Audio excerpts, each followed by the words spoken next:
Hi, everyone. Thanks for joining us today for our HashiCorp Customer Roundtable event.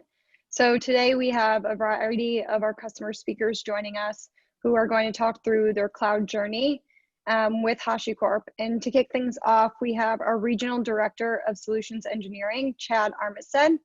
And he's our Solutions Engineer Director for the global account. So he's going to go over our cloud operating model and how organizations can achieve the fastest path to value in a modern multi-cloud data center.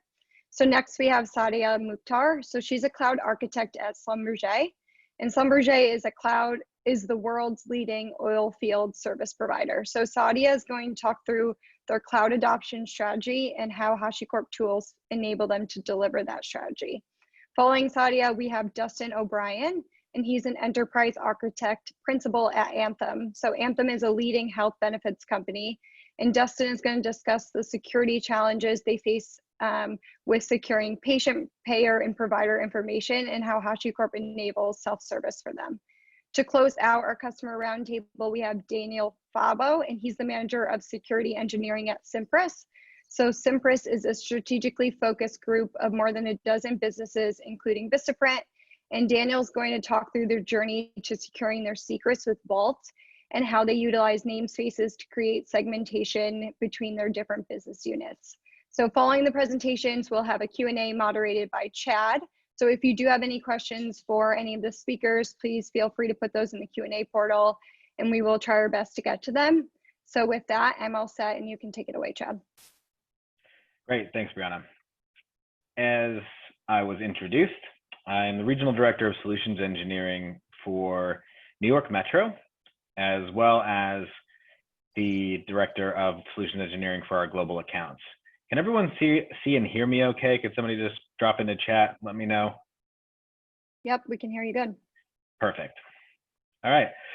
So I'm going to keep my talk fairly short. We want to prioritize hearing from customers and real users of HashiCorp tools. So I'll kind of walk through how we see the world. If you've seen me give this talk before, the delta on content, if you've seen it in the last month, is probably about 10%. So you're welcome to get a coffee or be re-inspired by me, whichever you prefer. Just letting you know it's probably something that you've seen if you've seen me talk at one of these in the last little while.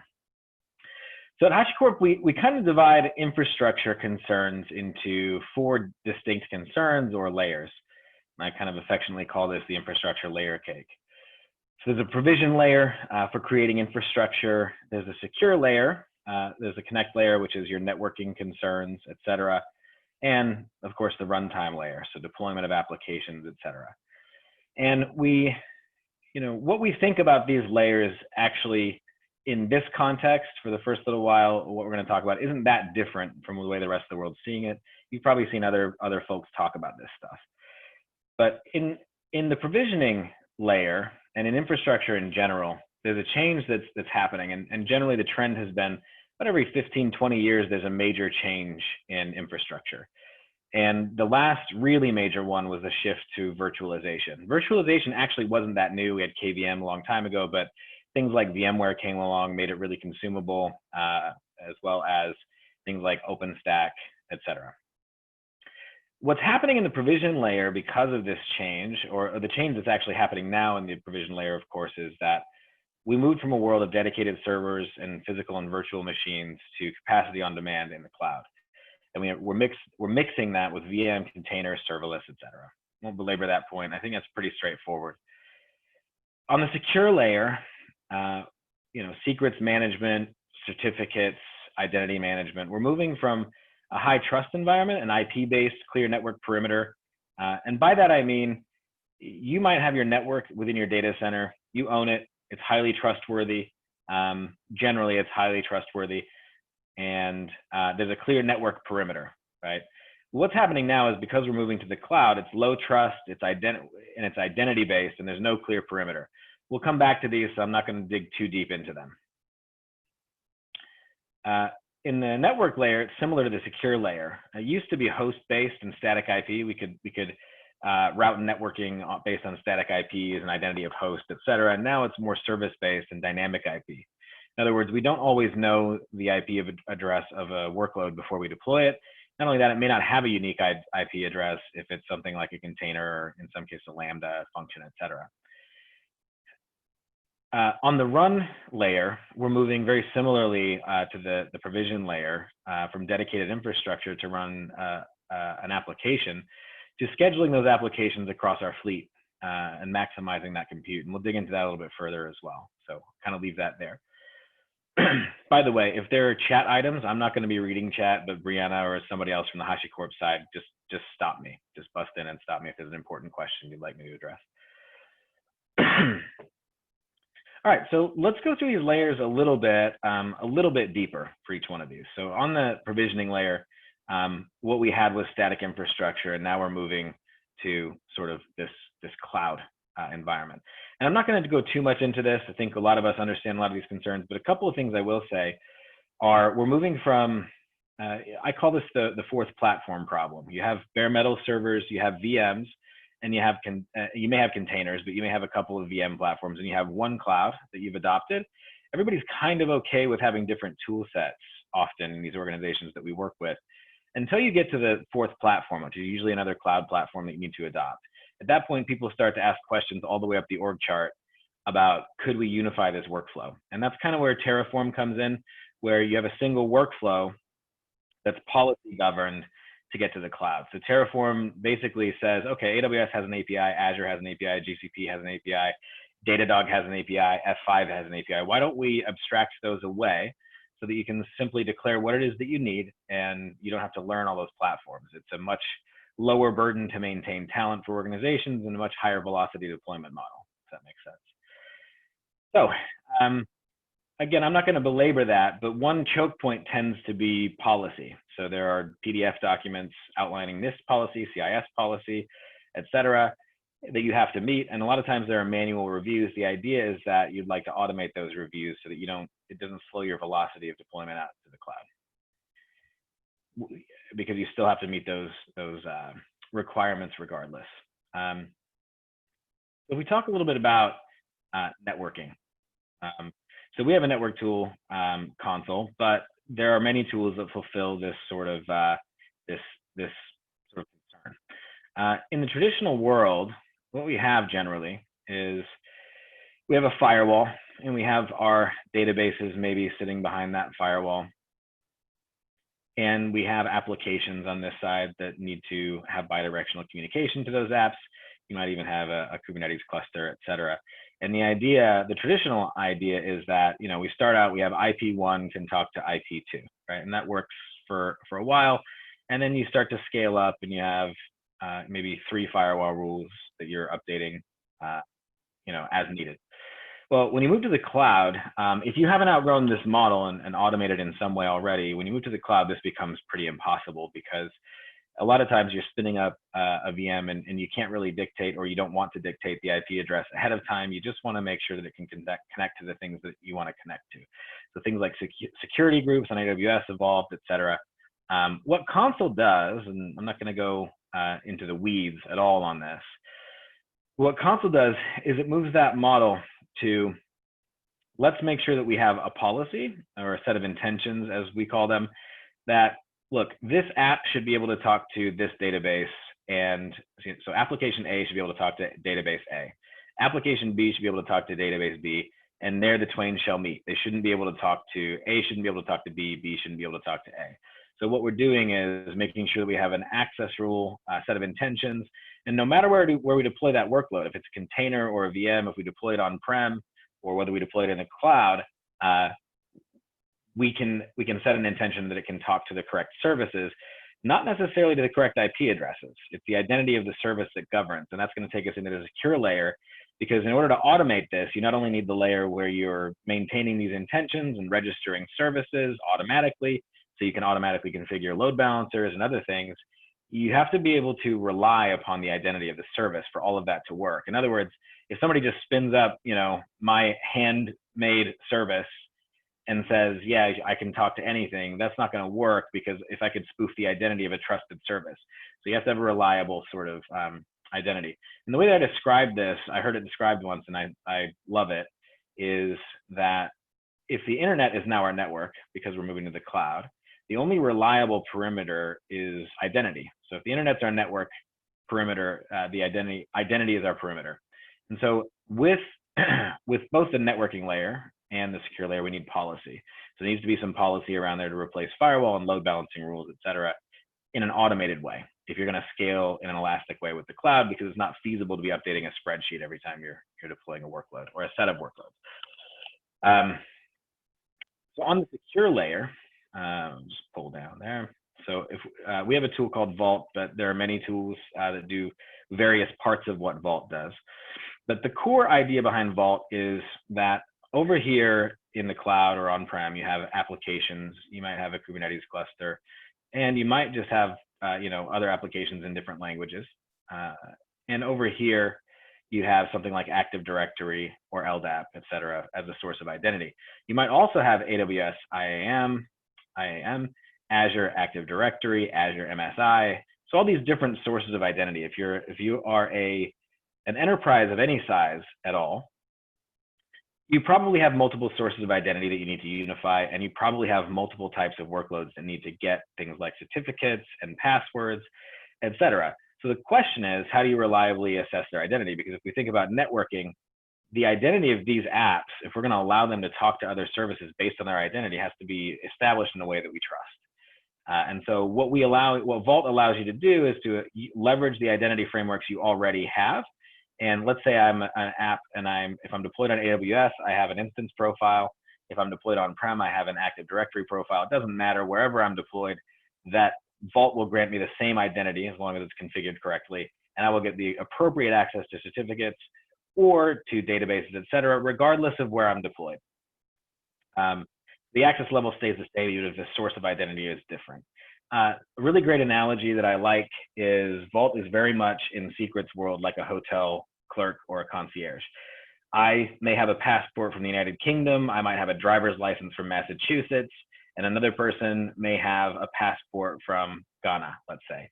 Vault can actually accept all of those, just like a hotel concierge can verify someone's identity based on a number of different types of identity that are kind of widely accepted.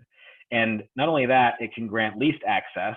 So you don't just hand the master key to the hotel to the person, you give them a time-bound card key that gives them temporary access to a room. And in Vault's case, if the room is the secret, sometimes the room is even demolished when they're done. And that's dynamic secrets, where I might create a database credential for an application, and then after 2 weeks, I can automatically demolish that credential or revoke it intentionally. So again, there's policy set here, and Vault, among other tools, can give you a reliable sort of identity source for secrets and certificates that then you can leverage on your network layer to say, okay, we don't want to update when the Taylor Swift concert goes on sale and there's 10,000 people hitting the site within the course of a minute, and we need to scale out 200, 300%. Nobody can be updating firewall rules. Nobody can be updating secrets. That needs to be automated. So this sort of reliable automated framework gives us the ability to elastically scale. If I'm moving too fast, Brianna, you can keep me honest here. So the last sort of layer that I'm not going to talk too much about is the runtime layer. So it's really pretty simple. You've all probably heard of Kubernetes. You may even love Kubernetes. Nomad is also a scheduling tool, but it's a little bit different than Kubernetes in the sense that you can run a variety of workloads, everything from just an executable command. You can run it like a cron job across your fleet if you want to you can schedule Java jars or containers, but the Java jars or other binaries don't need to be containerized to run them. You can just schedule the raw Java jar, which is appealing to organizations that don't want to build the supporting infrastructure for containerization, but they need to modernize a set of legacy apps so they can be deployed in a modern way. So the idea is, we created Nomad. The story goes because we were running a SaaS offering, and we had about 80% idle compute that we were paying for. So the idea is we just wanted to pack as many binaries as we possibly could, as many running applications onto our existing compute as we could, to reduce that amount of compute that was sitting idle. So Nomad is a scheduler. It's much like Kubernetes, but it's just a single binary, and it integrates nicely with console and other service discovery tools. So all of these tools are great, but if you've ever gone to a conference, people will say, well, the hard part is people and process, right? Well, what does that mean? We try to remove some of the buzzwords around this if we possibly can and offer some practical advice based on the customers we work with. And that is, yeah, people and process is hard. Generally, what we want folks to do is say, hey, we have a team, and right now there is a ticket queue here that another team is fulfilling, right? So this is very much an ITIL model. A lot of people have moved beyond this, but not everybody has moved beyond this. So we have a deployment team, and we might have a development team, and there's ticket queues that exist between these. So one practical bit of advice that we give that I think for some folks is not revolutionary at all, but it kind of helps people think about it, is I'm going to cheat a little bit here, so I don't have to bore you with the build. Is wherever you see a ticketing queue, replace it with an API. So we want to take these ticket queues, replace it with an API or a UI, essentially a self-service model, so that we don't have to be a blocker to velocity. But again, whatever API is there, without policy, we can't delegate that control. If we don't have a policy framework to delegate the control, we still do need very much gatekeepers and ticket queues. And ticket queues are not going away completely. They're not gonna go away overnight. But the idea here is there's a policy framework to enable your folks to self-serve for their provisioning needs, for their deployment needs, for their security teams. And what this represents is a little bit of a mindset shift. And that is that traditionally, folks will have an ownership of a sort of technical domain, and there'll be gatekeepers of access. So think of like the VMware people at your company, if there are such people, or the AWS people, right? Instead, what we're advocating, and again, some of this is not revolutionary, but we want to focus more on the ownership of a process domain. So provisioning, as opposed to I'm the VMware person, or I am the AWS person. We have teams that are organized around the ownership of a process domain like provisioning, or secrets management, et cetera. And there might be many tools. In fact, if you're an enterprise of any size, you certainly have many tools in most of these domains already that you need to sort of delegate control of. And the model we're shooting for is self-service driven enablement, as I've sort of mentioned. Now, and I'm going to wrap up here. I'm hoping a couple of minutes early so we can give a little extra time to the customers. But some of the core takeaways, again, that I'm going to cheat because I just stole these from a slide deck way back, is you want to invest in people. I went a little crazy with the size there. You want to invest in people. You want to hire cloud native practitioners to bootstrap these practices, and you want to invest in retraining the people that are willing. And you want to leverage that coalition. I've since learned that coalition of the willing is a loaded term. I'll probably take that out of the deck. It's an older term. But change resistant staff will exist. So you're going to need those change resistant staff to run the ticket queues and the ITIL part of the organization, because again, those are not going away overnight. And so the idea though is you need less of these cloud native practitioners or cloud experts once you get to a self-service model, and abstract away some of those concerns. You want to rethink process. So as I said before, any ticket-based process is a flag. So it doesn't mean you can replace the ticket process. It means you should look at replacing the ticket-based process with a self-service design. And you want to orient around workflows, and technology is a detail of the API contract. So if I'm a developer, what I want is infrastructure. I don't want a history lesson on Terraform or VMware, et cetera. It's amazing to me. I sat on a plane next to somebody who had worked for Lyft, I think in Google as well. And he was a front-end developer, and he knew so much about infrastructure, probably because he worked for Google as well before. But I just thought it's amazing how much developers need to know about infrastructure to do their job. The idea here is some of that should remain a detail that they don't need to know about unless they want to. So you want to orient around the workflows they want. I make an API call, I get an instance of my app. I push my code to Git, I get an instance of my app that I can test and run load tests against, et cetera. All right. You want to adopt new systems. So when you're replacing those ticketing queues, you're going to need new systems to underpin those. You want to be API-driven self-service. We've hit that note 100,000 times. So you want to design to support heterogeneous environments, meaning you have lots of platforms and you have lots of technologies, lots of sources of identity. You have 3 cloud platforms or 2 cloud platforms, et cetera. You want to design where possible, if you're looking at these process domains like provisioning and security and network, you want to design so that you can support multiple different environments. So your folks that need F5s are supported by the same workflow as the people who need to deploy elastic load balancers in AWS, right? There are some differences there, but the idea is that your workflow supports those.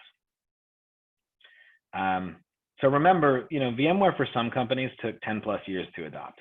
And the cloud shift, if you're feeling low about your cloud adoption and how you're getting there, it's hard for everybody, almost everybody it's hard for. People, processes, and systems can't be changed overnight, and you want to align to business groups that have the highest value first. And one thing that I would add to this is the greatest stumbling block that I see I work with a lot of major financial services, but the greatest stumbling block that I see consistently is that there will be a very, very high importance initiative and that needs to go to the cloud, and a new process will be designed for that, but it doesn't support all the other use cases. So the antidote to that is, look, if you have a goal to get 20% of your workloads to the cloud by X date, then you need to take a look at the requirements, as well as the most likely candidates, as well as the compliance standards that are the hardest to meet, and look at the compliance standards and say, okay, if we meet these compliance standards, we can get 20% of the workloads to the cloud, as opposed to this thing's on fire, let's get it in the cloud as fast as we can. And I know this isn't always possible, but where possible, take a moment, reflect, look at the compliance standards, because usually that's the big hamstrings organizations, and get those to the cloud. So, that was a bit of a tangent, but again, this change just for VMware and virtualization often took folks 10 years. So, forgive yourself, have a cup of coffee, and go back to the drawing board if you need to. So I'm going to turn the rest of the time back to the customers and to Brianna, and thanks everybody for listening. Thank you, Chad. Okay, so next we have Sadia Mukhtar from Schlumberger. So go ahead and take it away, Sadia. All right, I'll start sharing my screen. Let me know if you can hear me. Yep, we can hear you. And you can see the screen? Yes, we can. That's great. All right, hey everybody, I'm Sadia Mukhtar with Schlumberger. I'm their hybrid host and chief architect. Hybrid hosting implies that on-prem and cloud environments comes under the hybrid hosting operations organization. We are a multi-cloud environment. We have 2 cloud service providers, and we have over 10 data centers under our belt. I wanted to cover our cloud journey. We started our cloud journey as a pilot program back in 2015. As many organizations, is usually an event that happens. At the time for us, it was a shutdown of a data center, and we had to the deadlines of the requirements of our vendors to be able to do that. This expedited our journey to the cloud. From that, we have learned a lot. And fast forward to 2020, what we did is, based on our learnings and how things were evolving and mistakes and issues that we were facing from an operations perspective, we established a cloud adoption strategy. This is nothing new.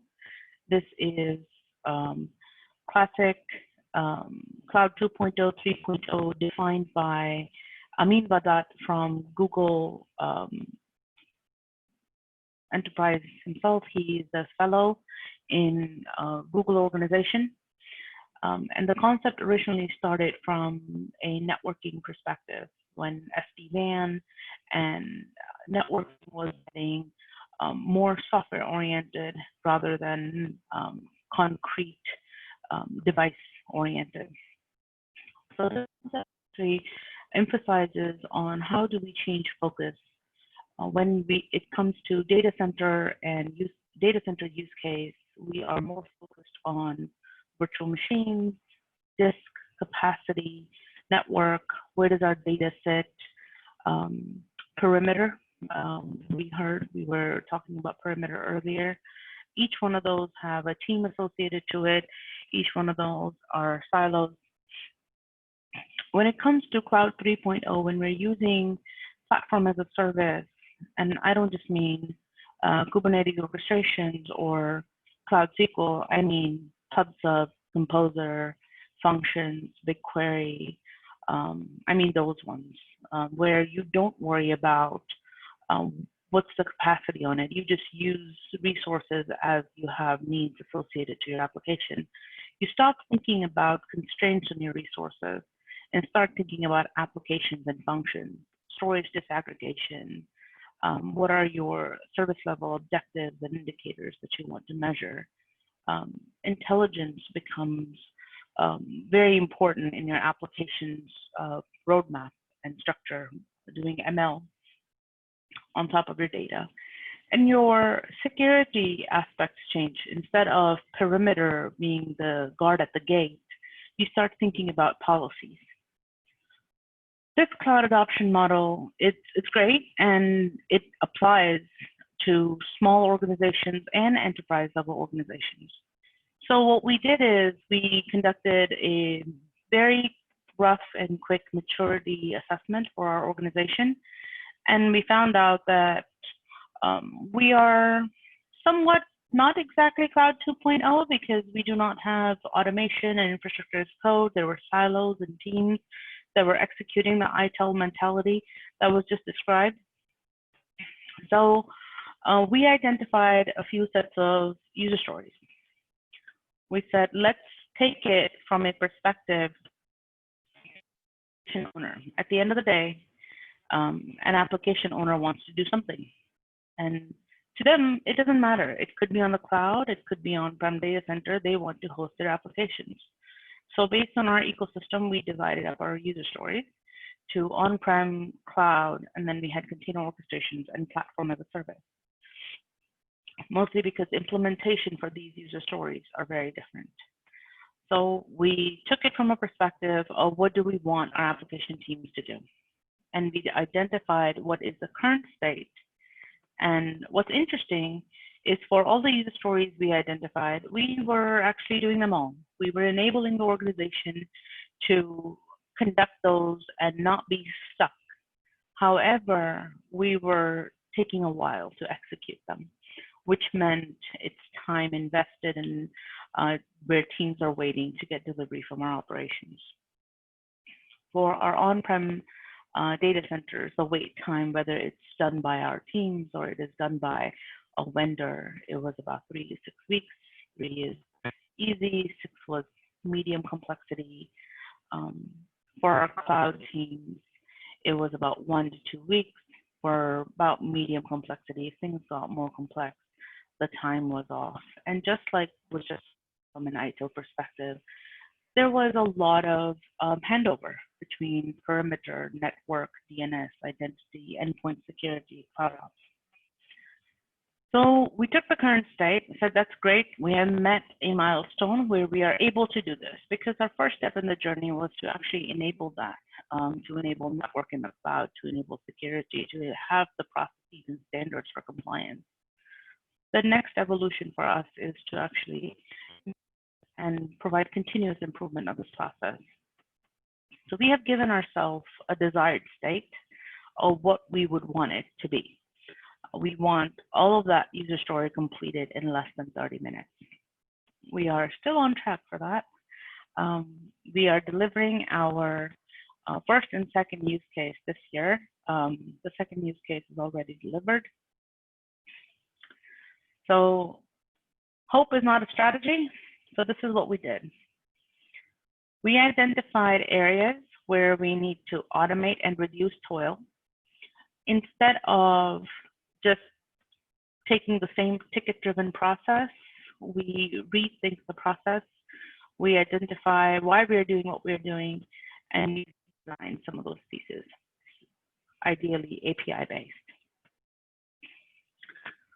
We went through a tool stack selection from our technology, and that is where HashiCorp fits very well within the operating tool stack for us.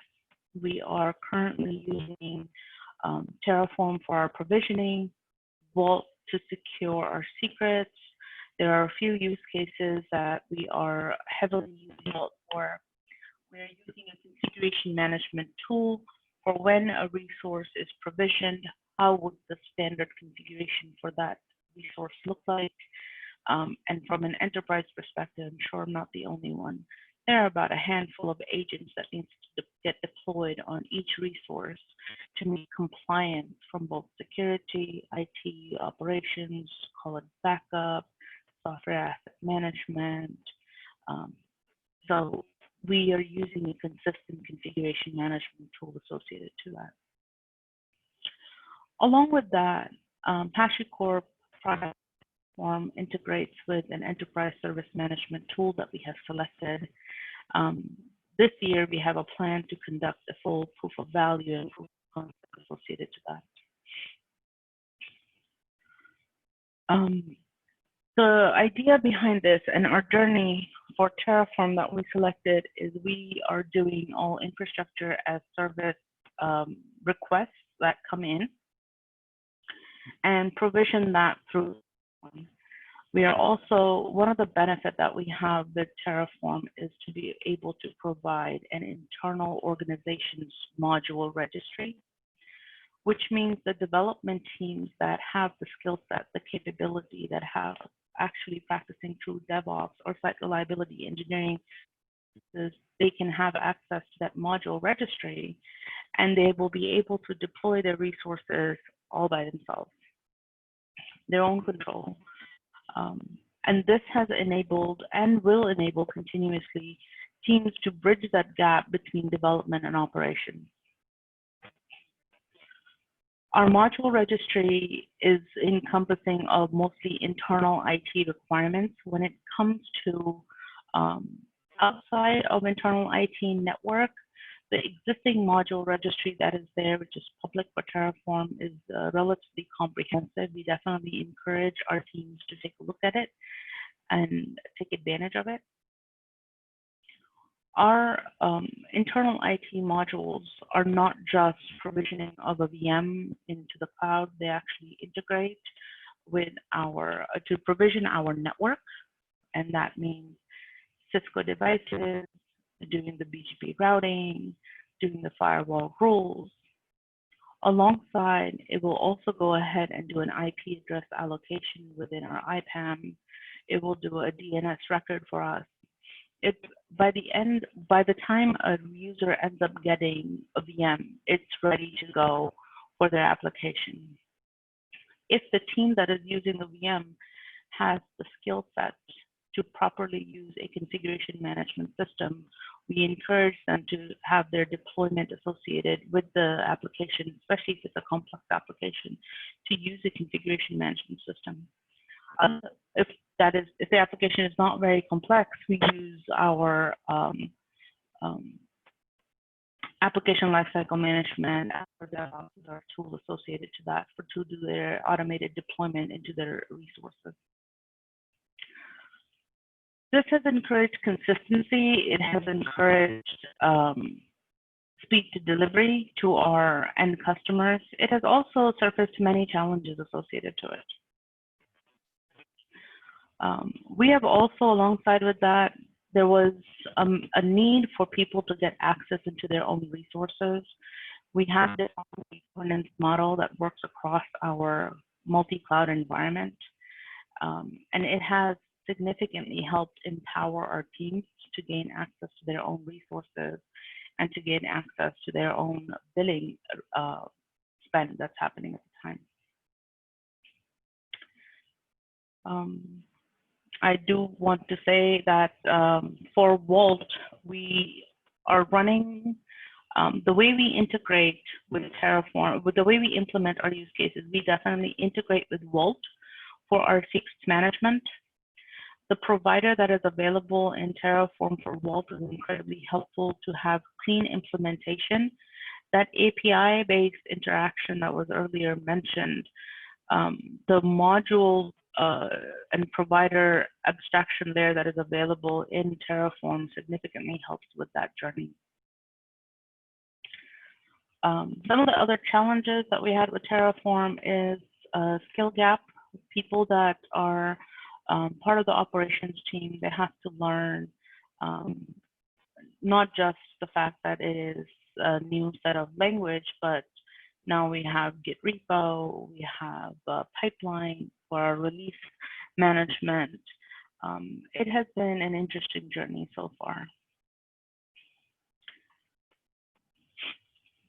This is my last slide. I would like to give special thanks to the HashiCorp team. We had Armand, exactly the same whiteboarding session that you guys saw earlier. Armand delivered that for our organization.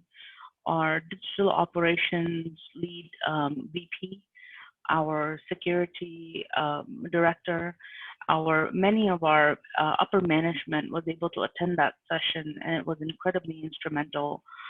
The way Armand delivers this message is very effective. John Brosen, he is our account executive and has been incredibly instrumental for our success, and his better half, Jacob Martinson, he's our SC. Without their support, we would not have been where we are. Our relationship has improved so much. I end up texting them at times when we have issues, and they are there to help us at all times. And for continued support, we have our technical account managers, where we have a regular cadence that we touch base with. And they help us. For us, it has been a very transparent relationship. All of our problems and challenges are their problems and challenges. And if you guys want to hear more about our cloud journey, there's a Google Next session that was last year that covers our cloud journey in much detail, our challenges associated to operations. Our cloud operations manager is also has a session in there, and that would help provide a lot more insight into it. That's it. Thank you, Sadia. That was great. So now we'll have Dustin O'Brien from Anthem. So if Sadia, you want to stop sharing your screen, he can share his screen and get into his, but great job. Thank you. Thank you. Yeah, hey everybody, let me get my sharing. There we go.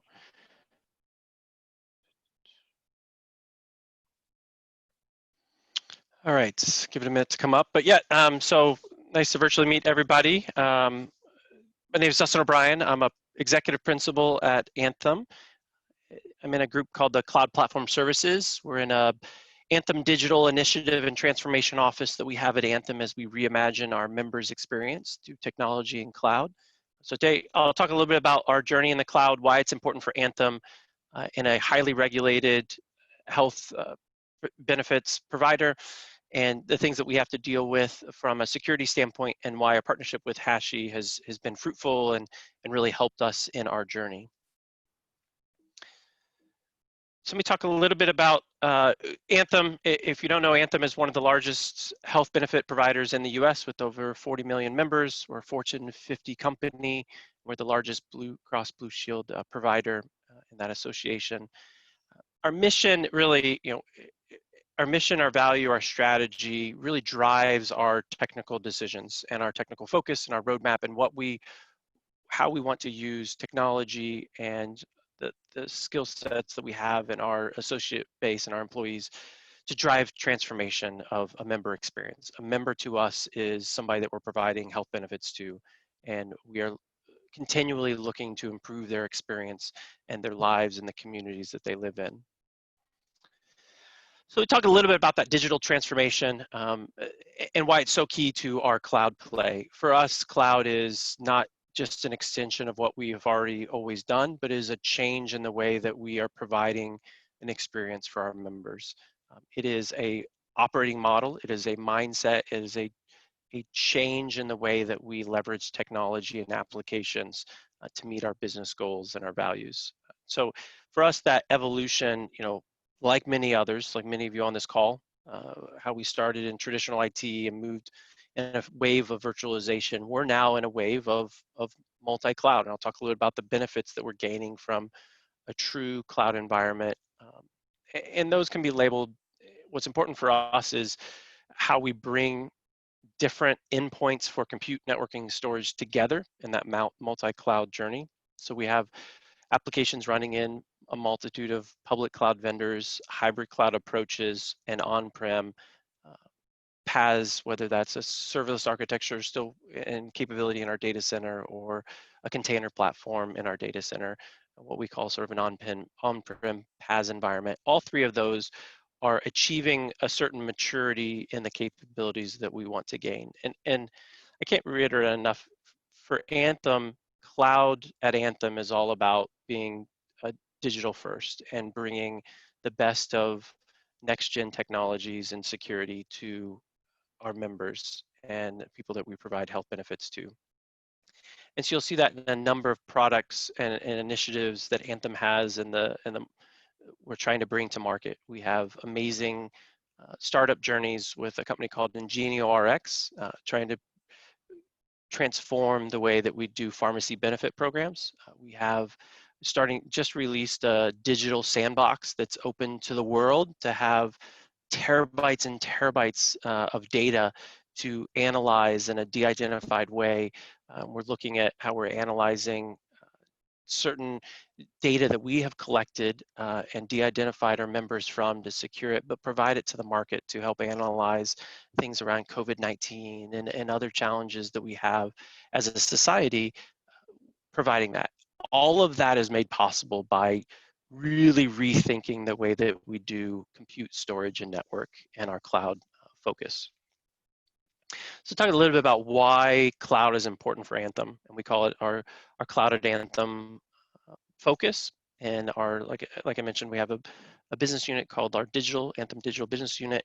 For us, there are 5 really tier 1 initiatives and capabilities that cloud's providing us. And we'll talk a little bit about how our tool sets around Hashi and our designs and that tool set augments and supports basically all 5 of these.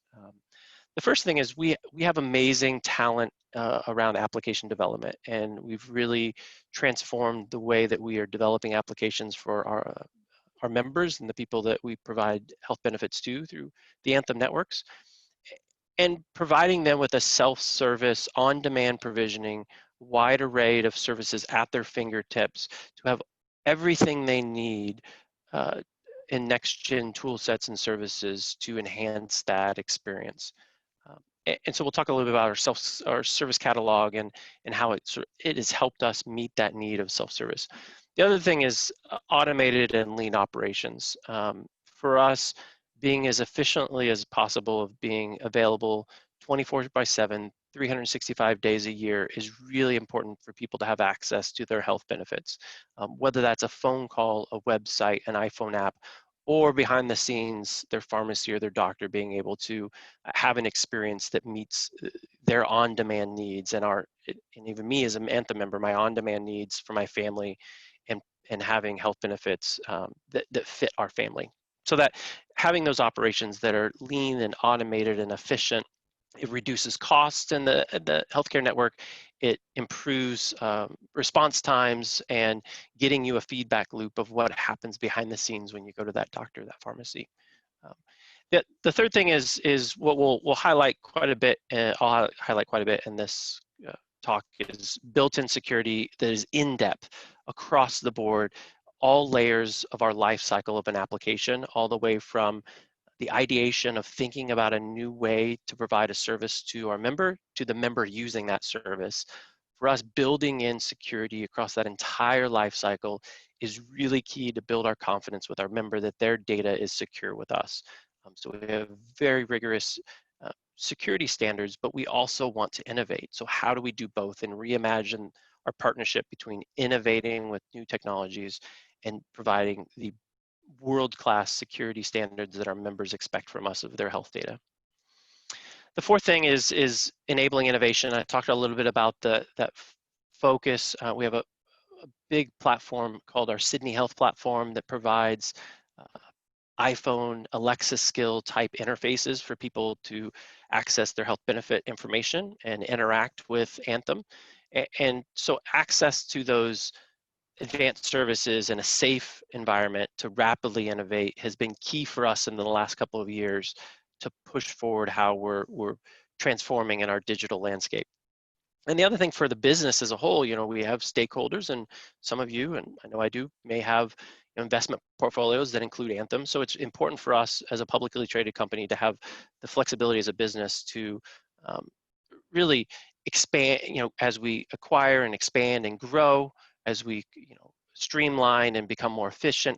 It's important to have an environment in the cloud that we can be nimble and on demand and shift some of our focus from capital expenditures to operational and become more operationally efficient from a business flexibility. And the other piece on the business flexibility side of the cloud is meeting the need to compete in the market and to be competitive and meets the market demands that Anthem has on us to innovate. So in essence, last slide about sort of our mission in the cloud. For us, our mission is about simplifying healthcare, serving our communities, improving our members' lives. And through technology and through cloud, we feel like there's we meet those needs by simplifying our operation model, digitizing that experience, the contextual experience of our members, whether it's an employee or a health member that's part of one of our networks, having an agile platform to accelerate that adoption and that innovation. A connected ecosystem is important for us of how we connect to our data, for example, our data sets together. So we have big initiatives in AI and machine learning. We have petabytes and petabytes of data, hundreds of petabytes of data, and how do we connect those together in ecosystems that we co-create across different organizations? We're one of the 50 largest companies in the country. So how do we connect different teams together in incubator type strategies to innovate across multiple data sets, multiple networks, multiple state healthcare networks that we provide?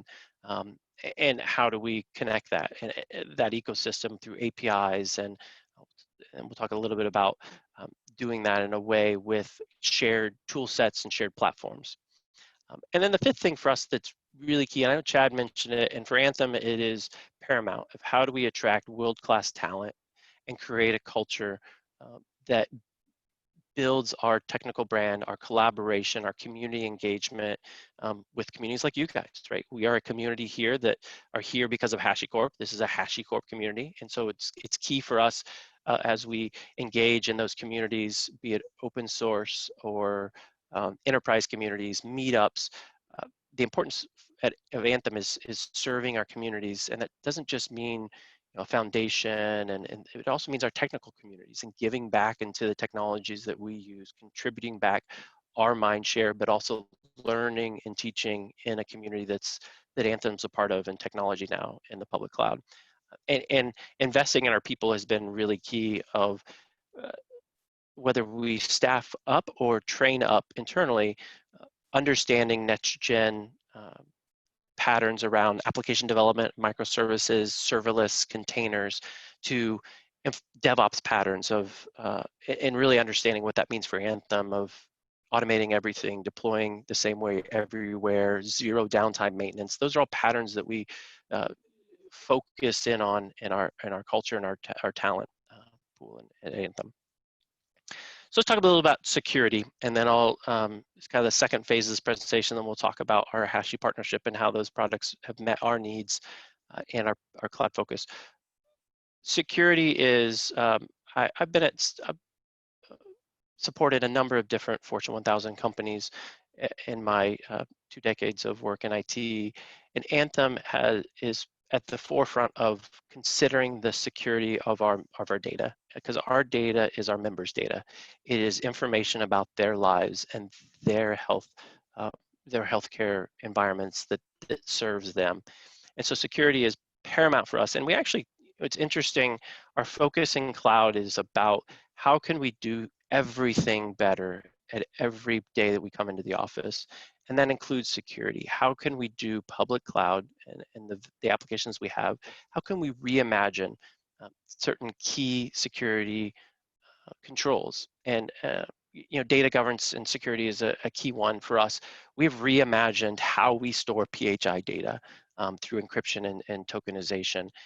And in the market, it is pretty revolutionary of the stance that we take in mandating that for these new environments. And we hope that's a trickle down back into our legacy type environments in our data centers. But the cloud has been an opportunity for us to reimagine across the board. And security is at the forefront of that. How do we reimagine our intelligence around logging and monitoring now that we have these rich APIs to gain tremendous information from the systems and the runtime systems and the logging and monitoring and threat intelligence and the amount of data that we have.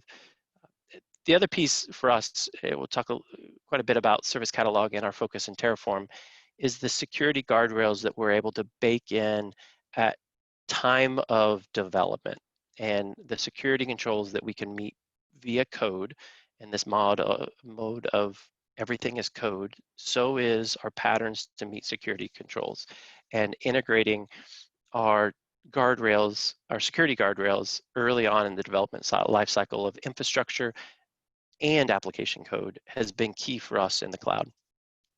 We'll talk also a little bit about our identity focus and the centralization that we gain from secret management and Vault. So we'll talk about that and our solutions there. And then, when you think of Terraform and infrastructure as code, it's about the consistency, the quality, the security we gain from consistently deploying network subsystems and foundational platform services in a consistent way across all environments with the same code, the same guardrails, just different parameters. That's been key in our investment in that infrastructure as code layer in Terraform. So let's talk a little bit about the Anthem Hashi partnership. So at Anthem, we are a proud customer of HashiCorp, and we use a number of services, but primarily we have huge investments in Terraform and Vaults, and it is our de facto gold standard at Anthem for how we do infrastructure automation and how we do secret management. I listed there, this is probably the slide that has the most text, but I listed there some of our requirements, and I pulled some of these directly out of when we were really thinking and doing RFPs and really thinking about how we were going to do automation. Were we going to be cloud native? Were we going to partner with somebody like Hashi or another vendor? And for us, the focus around infrastructure as code, embracing a multi-cloud strategy supporting those automation tooling needs of our applications. We wanted to minimize cost, complexity of learning and supporting those tool sets. And I've said it a number of times, but enabling self-service capabilities in our development teams has been key. And the Service Catalog has drastically accelerated the access to innovation for what we have to do to even bring on one cloud native service into our portfolio from a HIPAA compliance standpoint. There is a number of things that we had to focus on in security, and Terraform gave us that framework to build automation code that sits in a source code repo, that's peer reviewed, that's committed, and deployed through a pipeline to bring those upwards of 90 native services and we have to do that across multiple public cloud vendors. Last couple, I'll skip a couple here, but policy as code approach in our automation and security. I don't have it listed here, but the aspect of Sentinel and its integration with Terraform has been key for us. It is an evolving practice. It's something we're investing heavily in this year and probably into next year, of security policy as code approach to meeting our security guardrails, conforming to audits that we go through, and ensuring and building that confidence in our member base that their data is more secure with us than anybody in the world. When it comes to vaults and secret management, we needed a consistent and centralized process to manage secrets and credentials. We have thousands and thousands of application developers, and it was key, no matter where that application is being developed and being hosted, what environment, what tool set they're using to do that development, what language it's in. It was key for us to find a partnership with our security organization to centralize on a product that helped us centralize the governance of those secrets and credentials and everything that we deem secret within an application. And Vault is a core part of what we do to store those secrets, but also reimagine how we do secret management and its dynamic rotation, its automated rotation. We used products in the past where we had to staff up a whole team just to help us meet our compliancy needs for rotation of secrets.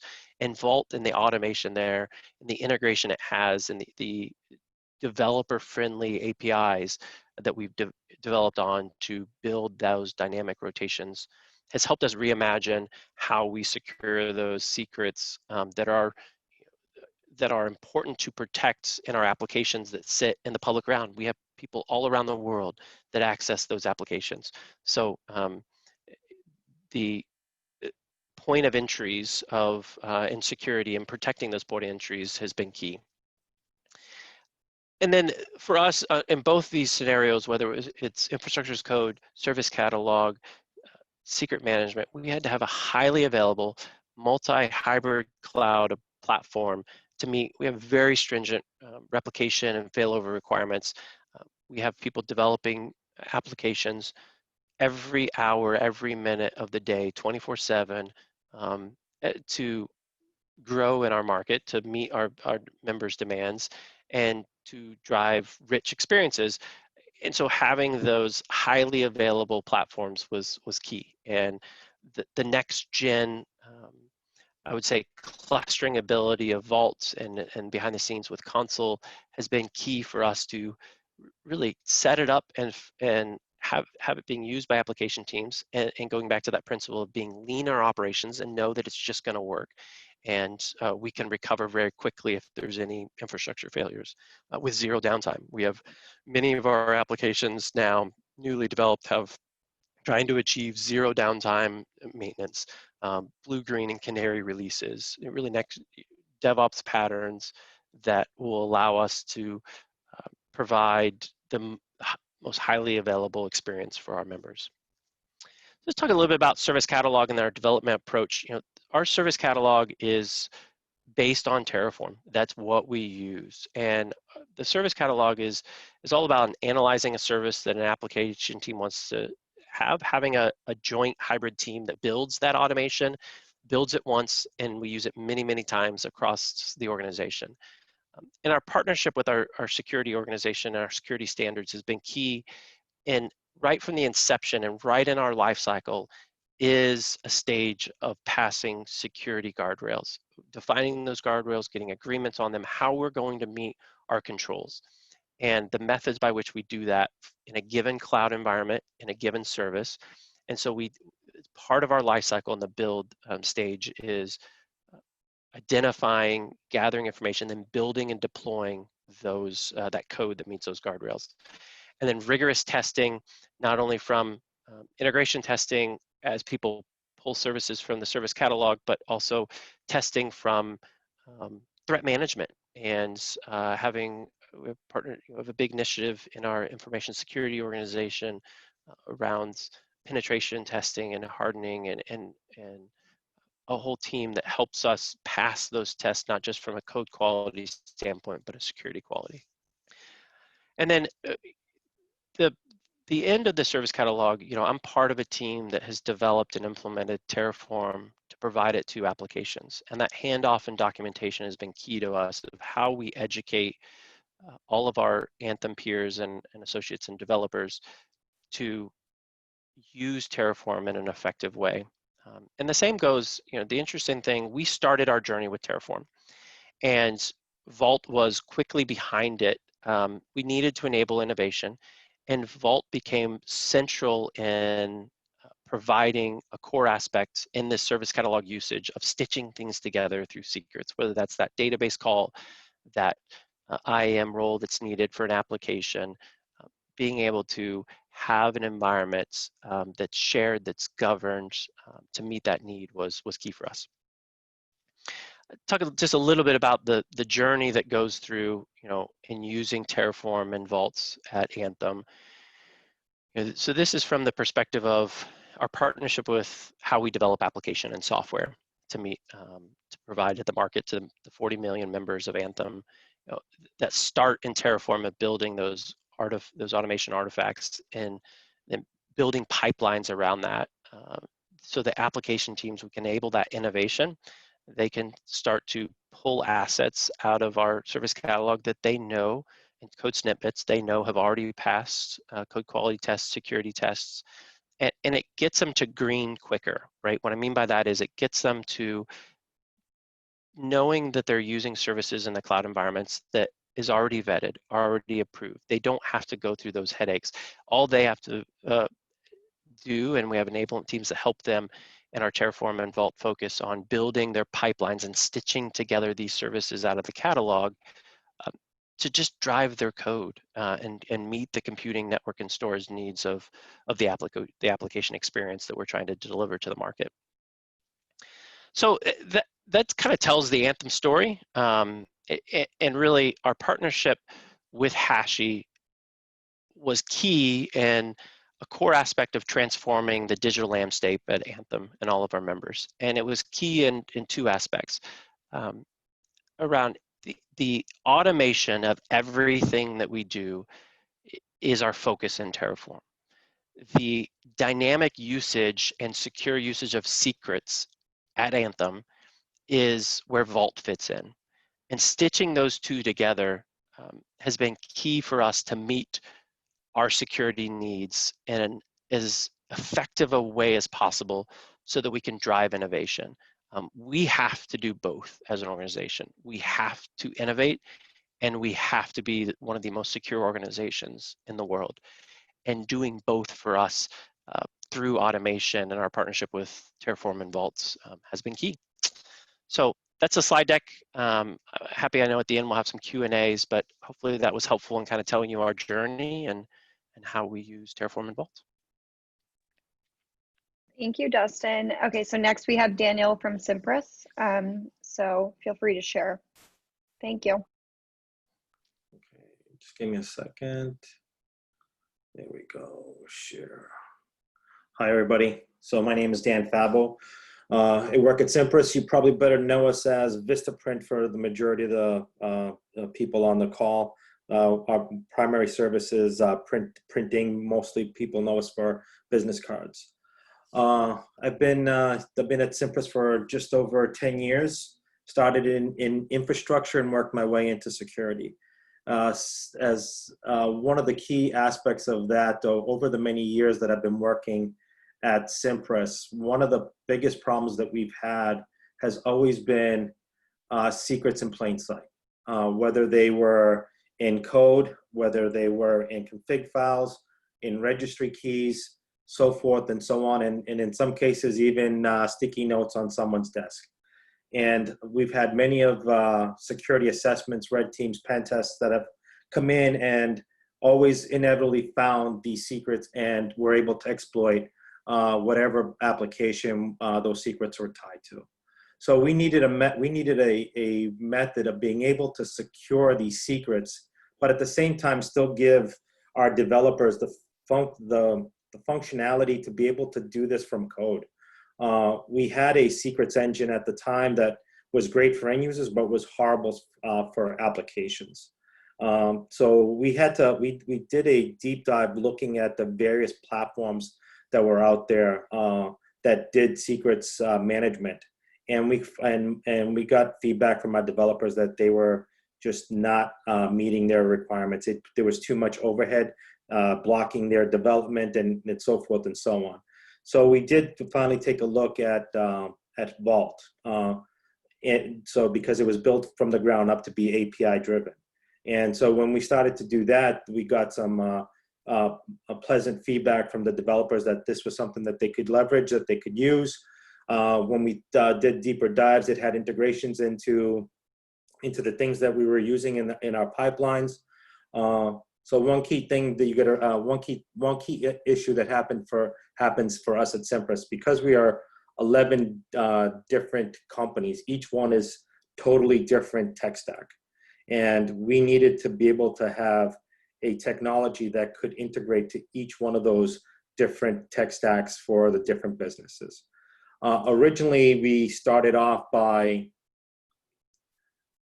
trying to avoid building our own infrastructure and managing the infrastructure, because we wanted to build a self-service platform for developers that they could consume on their own. So our first tact was to actually develop an application based off of something like Nike's Cerberus open source platform that utilizes Vault. The Problem was, it was a great first attempt when we started to offer to all of our developers. The biggest issue that we ran into was that they didn't want to run infrastructure. They wanted someone else to run the infrastructure, and they wanted to just consume the service. So we went back to the drawing board and started to look at what our options were. And what we did there was, at that point, was started to look at building it with Enterprise Vault, because it had a lot of the requirements and integrations already built in that were part of the open source product. And we could also leverage something, namespaces, to be able to isolate each business and each team into its own segment, so that they would not be sharing any resources or any secrets with anyone else outside of their team or their business. But we also needed oversight for our team from a security standpoint to be able to see what was going on, what secrets are being accessed, who was accessing secrets, were secrets being rotated, is complexity the right complexity, and whatnot, so forth and so on. And we needed to have that visibility into that. And Vault Enterprise came in and actually solved a lot of our problems in that respect. It also gave us the ability to perform high availability and disaster recovery. With the open source product, that was one of the bigger problems, was it's not built into the product. You had to do some jerry rigging in order to get that to work seamlessly. And so this is why we opted for Enterprise, because Enterprise, that was built in directly. Sorry, going a little fast here. So the primary reasons were, again, all of those. And when we started to deploy Vault Enterprise, we started to learn some lessons right away. And one of the lessons was that no matter, I think, at anyone that's used a enterprise vaulting system realizes there's a lot of complexity to a vaulting enterprising system. And the team that we had originally put the vaulting architecture together did a great job, but was lacking in some areas. And then through transition out of the business, we actually lost those SMEs. And one of the problems we started to run into was, okay, now how do we support our existing customer base when we don't have the expertise to do that? And we had to actually go ahead and go back and rebuild all of that experience and talent pool, which took us some time, but also cost us in regards to reputation with our customers. So we're back in the process of trying to fix that now. We've rebuilt the team. There's a good, solid knowledge base there. We're hoping to continue to expand that. There are other lessons learned that we learned from this from when we did the deployment. Was there is a lot of management overhead in regards to, there was no built-in monitoring. So we had to build in our own monitoring solution to monitor whether systems were up or systems were down, CPUs are spiking, CPUs not spiking, so forth and so on. And also we identified that audits were not easily available. So if you've used any vaulting platform in the past or currently using it, you'll know that it's easy to click and point and get a report of any audit actions within the environment. Within the vault, that isn't readily available to us. We're working to getting that information so that it's easier to consume by our users and by our executives as well. As I said, there were some self-imposed issues that we had, lack of SMEs within the team, and we had to build that back up again and actually start helping customers, because one of the issues that we've had with customers is also in documentation.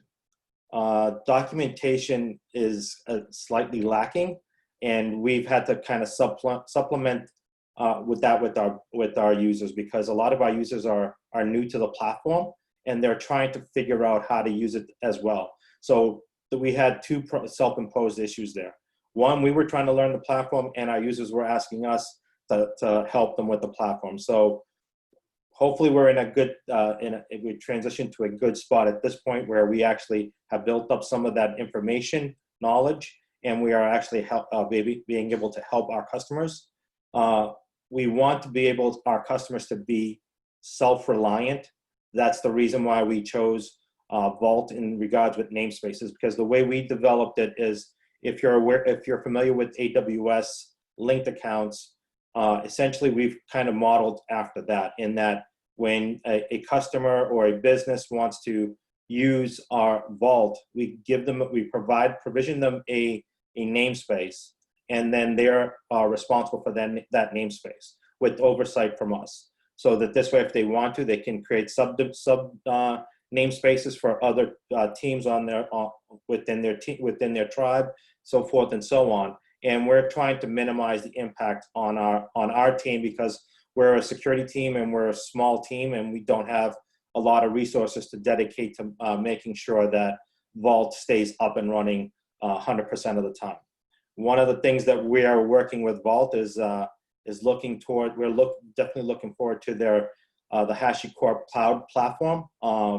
They're looking, Vault is going to be part of that platform at some point, and we're definitely looking to see if we can utilize that platform to eliminate the overhead on our team of managing the infrastructure. As all the previous speakers have said, one of the biggest issues is maintaining infrastructure, is maintaining that ITIL mentality. And we want to eliminate that, because I want my security engineers to concentrate on security and not how to update a Linux server or how to ensure that replication is happening successfully. I want them to be concerned about who's accessing secrets, who's rotating secrets, and working with teams to make sure that they're doing that effectively so that they can secure those secrets successfully.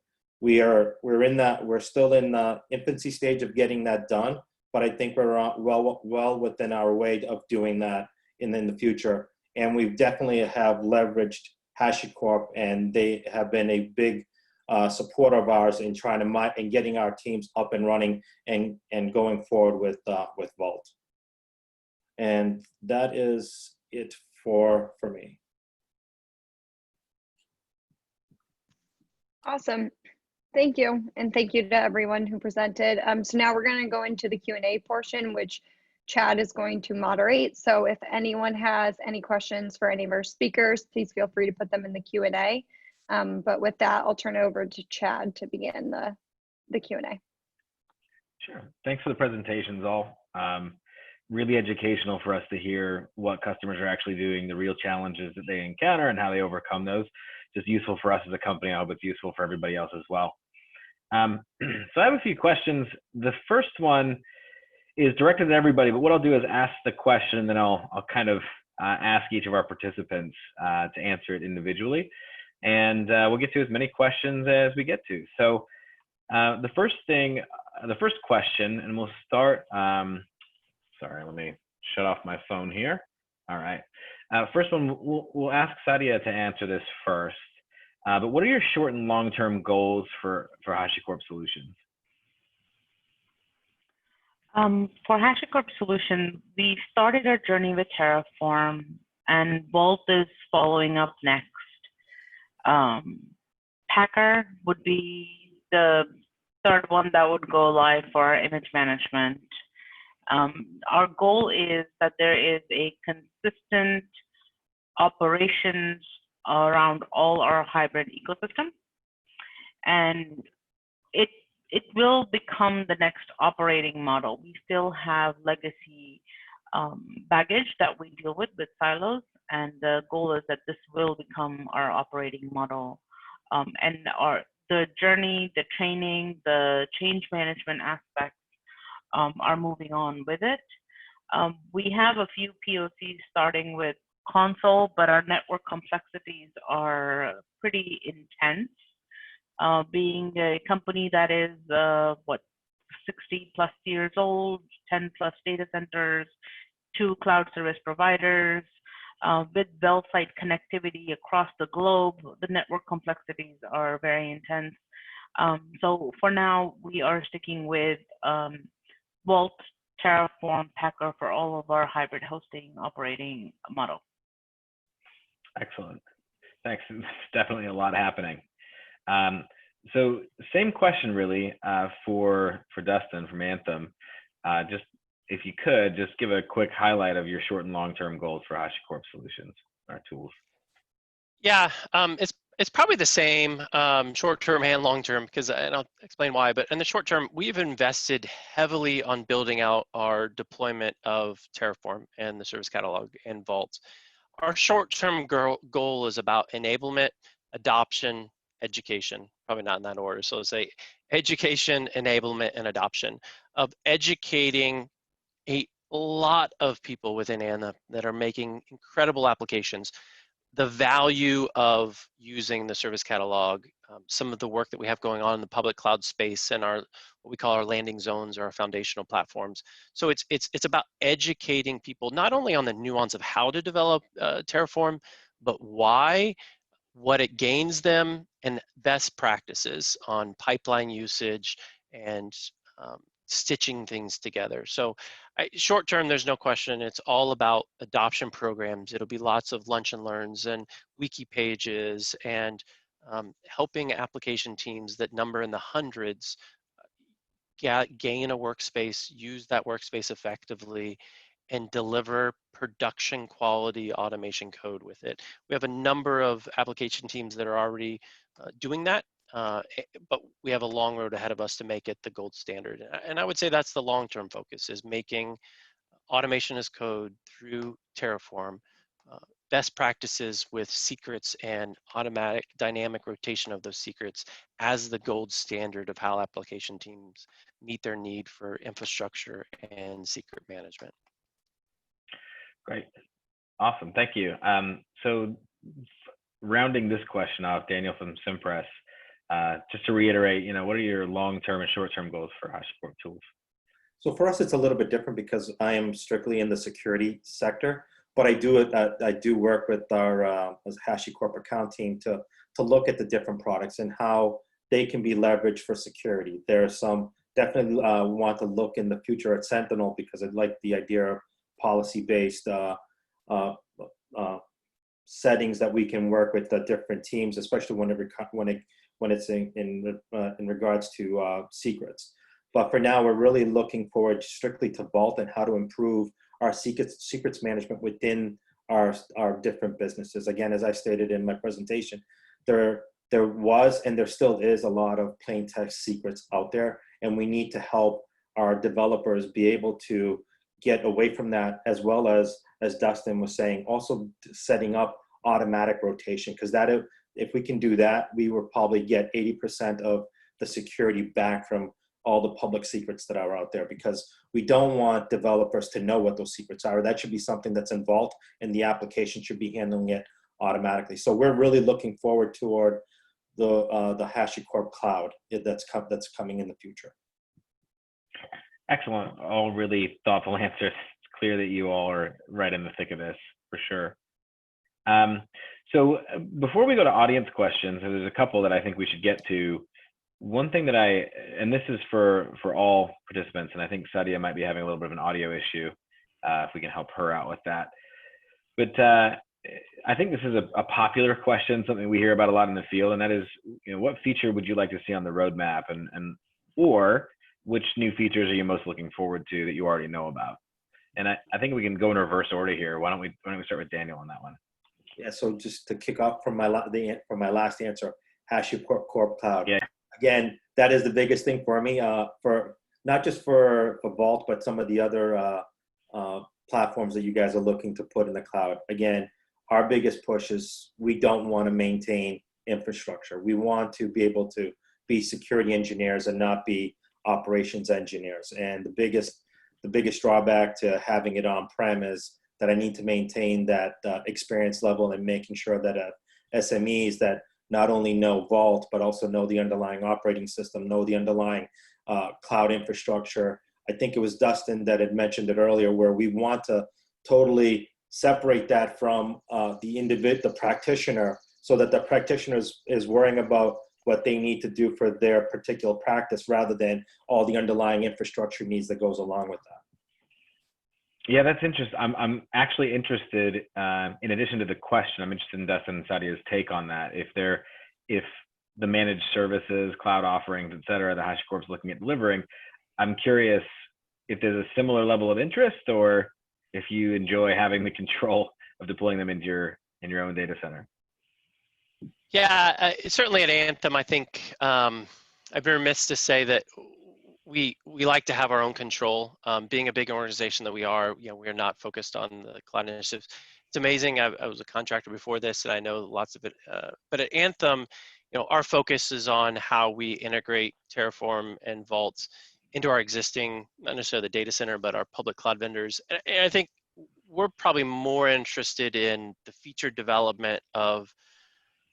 We play in all the leading cloud providers, and I even see some members of my team on here that we're asking every day when a brand new service in AWS is going to become available as and supported in Terraform, or a new integration with Vault, where we're using a community one now. We'd really love it to be a Hashi kind of one in the marketplace.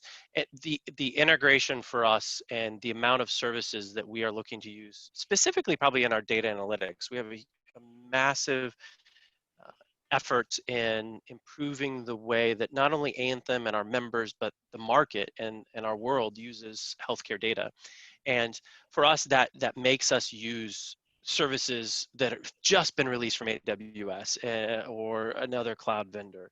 And having Terraform along with us on that ride of filling that gap as a new feature, a new service comes available. It's something that we track on a weekly, a monthly basis right now with our Terraform partner team to understand when we can really leverage that, because we do have a big investment in ensuring that that gap is short. And once that service is matured, we're able to use it with the automation code of choice. So look, I'm going to break the primary rule of asking questions. Don't ask questions you don't want the answer to. But I'm going to break that rule and say, the cadence of coverage for AWS in particular, in the providers, how's your experience been for that? I mean, if you what's the normal sort of wait time that you're finding for coverage of the providers? Yeah, it's generally a couple of months. I think it's the 80-20 rule, right? 80% of the time we have exactly what we need. We are enabling, but I mean, and we experience this every day, but our application teams are pushing us first in our cloud platform services, and we by proxy push our partners at Hashi. It's every day we get surprised by a brand new service that they want to use in any one of the cloud vendors.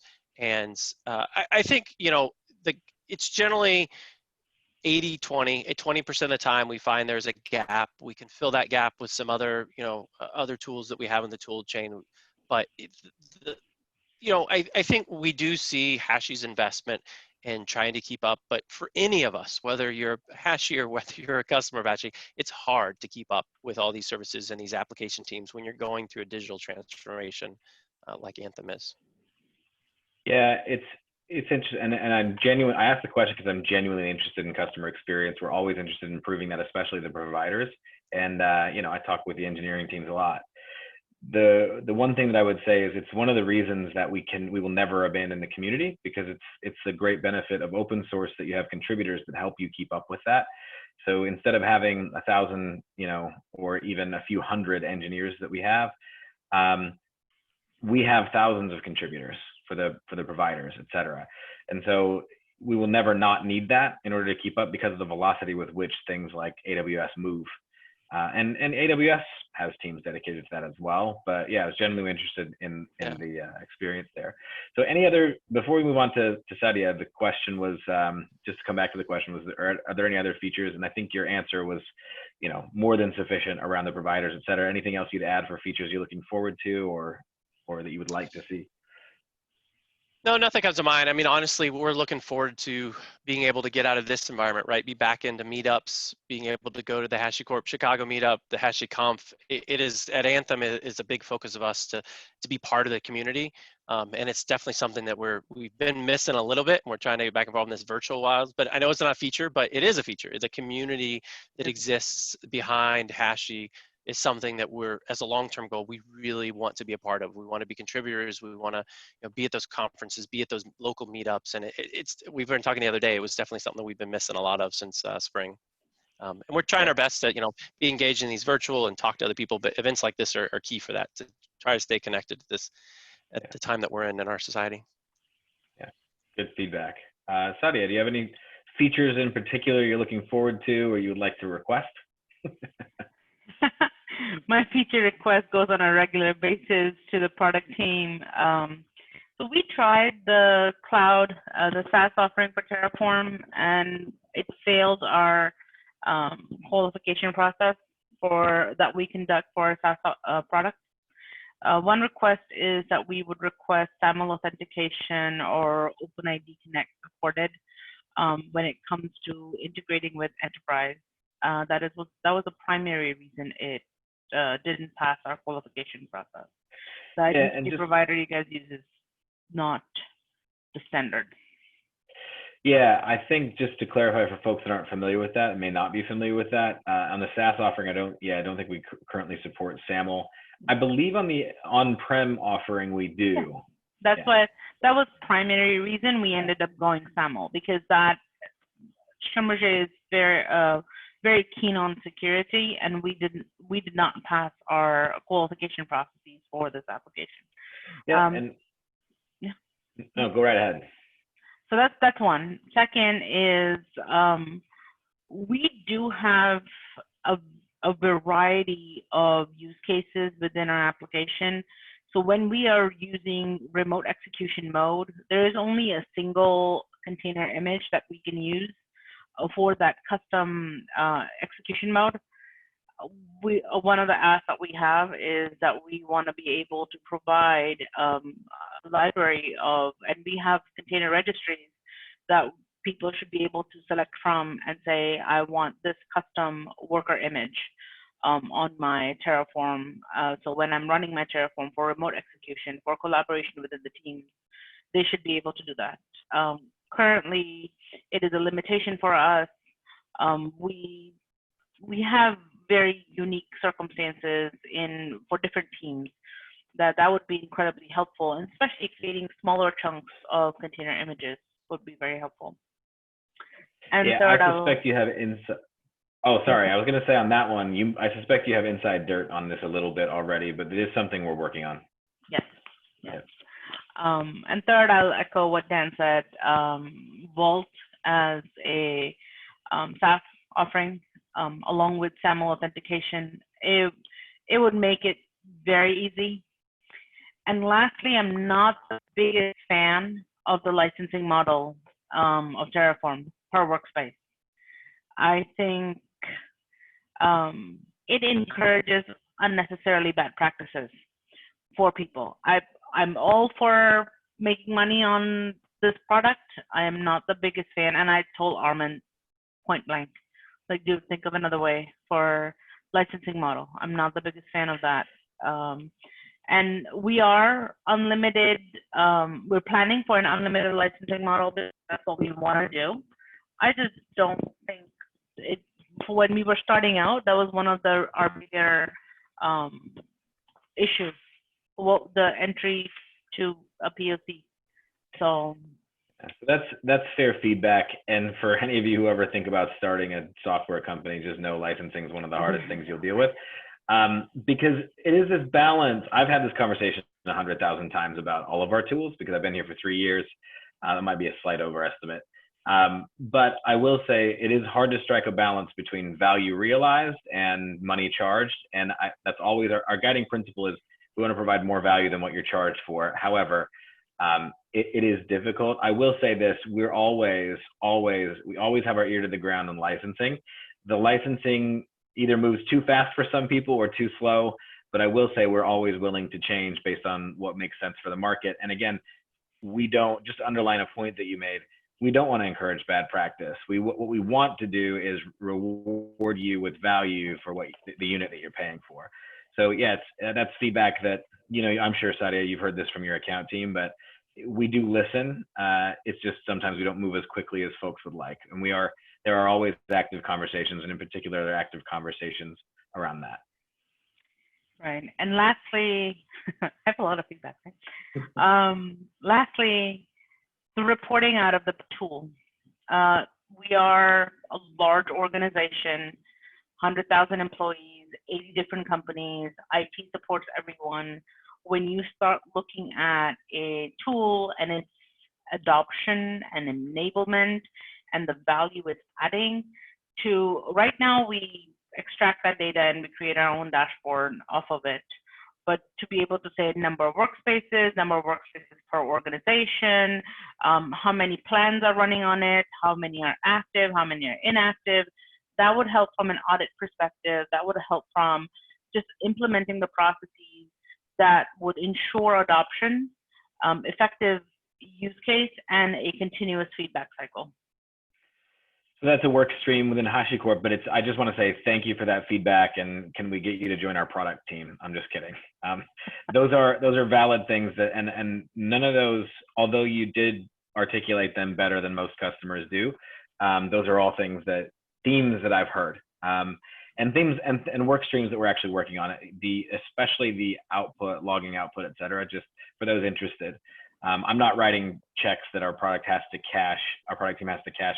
These are active work streams that we're working on. And I think that we're close on some of the output stuff, and some of the logging, et cetera. So yeah, before we leave this topic, is there anything else anybody wanted to add to this topic? Because I think we have a good audience question that might be good to pivot to. Great, appreciate your input on that. So there's a question, and this will be, get your buzzers ready. Whoever wants to take this one, they can, and you'll all have a chance if you want to. But what were the major challenges you had trying to integrate DevOps into the culture, and how did you get all the teams up to speed? Still have that challenge. Skill set gap, accepting a new way of working, not fighting the friction and how things were already doing. Questioning consistently, is this a new thing? Or is this just another new thing? That's, I would say, the skill gap has been my biggest challenge. Yeah, I think the same at Anthem. I mean, I think it's an ongoing struggle. Not a struggle, it's an ongoing journey and transformation that we're going through. I think we could probably definitely do a better job of this, but it's about having educational programs that highlight small wins, highlight influential impacts, influential results that are tangible. What I mean is, at Anthem, we have, even in our stockholder meetings, we talk about a big initiative we have in IngenioRx, a big initiative we have in some of our digital applications, putting those at the forefront, even internally, in some internal newsletters and marketing, to show the value, to show results. That's what it's taken at Anthem, is to show people the results they get by transforming the culture inside of their individual application teams. Yeah, that is something that we at HashiCorp want to make sure that we do a better job. We have lots of champions at our companies that we work with, and we want to make sure that we do. Of course, some of that is on the champion themselves to demonstrate that value, but we'd like to make that easier. We'd like to help them track that, and that is something I'm actively involved with at HashiCorp, to make sure that we make your job easier to show the value back to the organization, because we know you get questions sometimes about spend. We know that there are audits for all this stuff, and we'd like to make it so that you can track that easier. But again, I think you're talking about a broader topic, which is, once people adopt these workflows, they'll either feel the value and show the value, or they won't. And we hope that in all cases they do, right? And does anybody have anything else to add on this one? No, I mean, I think they pretty much got it right on the nose. For us, it's the skills gap. I think it's not so much that it's a gap. It's that you're asking developers to do a job that wasn't initially in their wheelhouse, which is operations, which you talked about early on in the beginning when you're talking about creating those firewall rules, access rules. That's not in their wheelhouse. That was operations wheelhouse, and they were there. But at the same time, we want developers to be able to move quickly and remove that block from them. And now they're not always thinking about, oh, do I have the right ports open? Am I doing this? Am I doing that? And thereby eliminating that would be able to, at least from a security perspective, because that's our biggest pain point from a security, is that they don't always think about all those operational things that are required when you're deploying something. I'll add one more thing to that. So developers don't want to do ops tasks. Ops don't want to use infrastructure as code. You just made them do a push to a Git repo. What? That's just against the grain for them. So Yeah, I absolutely. I think giving people will tell you if they want something to be in their wheelhouse or not. I will tell you, in my previous career before I worked for HashiCorp and before that I worked for Puppet, when I worked on an infrastructure team, I was asked at one point to serve as a Scrum Master because we were implementing Agile, which Agile often goes, whatever brand of Agile you're using goes hand in hand with DevOps. And I will say my experience is it simply takes time for people to, first you have to convince them to try it, whether it's a tool or a process or whatever, unless they're already a champion. And then there's this whole phase they go through where you have detractors, early detractors, and some of them remain detractors forever. But often a lot of them flip, where they actually try it out, they see the value, and then they become sort of evangelists for you, right? I think it's just part of human psychology. But it's you got to get through those early tough phases, and you have to just listen to people's feedback and decide, is this truly a requirement we need to cater for? Or is this just a bump along the road, and this person will eventually come around? And sometimes you can't tell. You just have to work with those people, right? But I think it takes, for any major change, my experience is it's 1 to 2 years. I just think that if there is like a rule, which there really isn't, it just takes a long time. Not that anybody asked me, but I chimed in anyway. So there's another question for Anthem here. And if we want to come back to this question, you're all welcome to, but this is the question. It sounds like Anthem has taken a modular based approach for Terraform code. How do you test and support backwards compatibility? For example, you need to be able to build a module. You have some teams that need to consume an updated module and have it not destroy everything, ideally. Right now, we're running pipelines for both building new and upgrading existing and attempting only to support only incremental updates for consumers of those modules. That being said, I can see how this is going to get more complex as we go down this road, introducing breaking changes, etc. All stuff software development has figured out, but seems a bit more tricky in Terraform and infrastructure as code. Also, what sort of testing tools are you using in your pipeline? So there's a lot packed in there. Answer as much as you can, I suppose. And I think once you answer, we can open it up to the other panelists. Yeah, sounds good. Yeah, for us, it's about, as we look at service catalog, or if we look at Terraform, it's all about the service catalog and I don't know that we've solved for this. We're early in on our journey, but pre-Anthem days, I've seen this a number of places where it's about versioning, and it's about producing a service catalog interface and usage model where people can label to certain versions, and your release really iterates on that version, but they can lock themselves in. It's like any other software development in libraries. You have to think, we do take a very modular approach, and we have upwards of, I think, 70 or 80 Terraform modules, core modules right now. And all of those are going to have a whole version history, and communicating release notes, communicating those changes is key for us. And from the testing standpoint, it's actually one of our challenges. We have talked a lot about how we develop personas and sample application teams to run through and do unit testing in our pipeline. It's actually something we just got off a call this morning of an initiative that we're going to go through to kind of redefine and reimagine how we do testing in our service catalog. But in our modular approach, we are looking also at integrating Terraform with other applications that help, like ServiceNow, and that might help our release notes and our versioning of those modules, and allowing application teams, as they use modules in their workspaces and their Terraform development, to lock to different versions and keep very strict normal product release cycles and product release patterns around versioning of those modules is what we found to be successful in allowing people to build innovation and lock themselves to what they know works until they're ready to move to the next version of that module. So I will to that a little. It is not just a Terraform problem, that's a software problem. Versioning, when it comes to it, how do you version your API? How do you deprecate your API?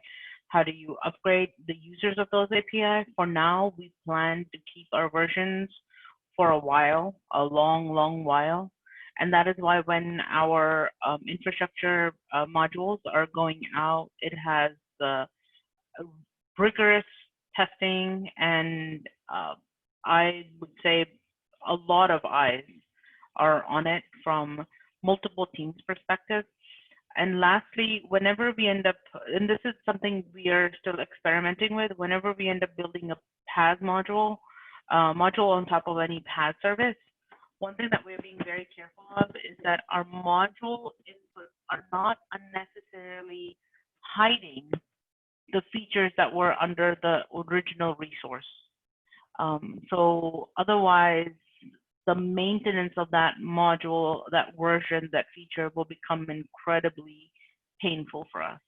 It's just like any other API versioning management.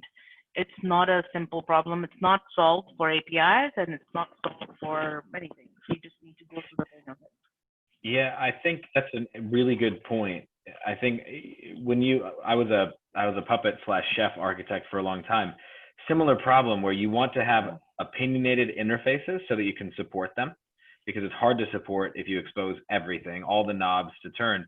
However, unnecessarily making things unavailable creates aggravation and actually can create more of a support version. So giving them a glide path to consuming and passing those variables, et cetera, it's a tough balance between what's supportable in your organization and what is going to cause blockers for people.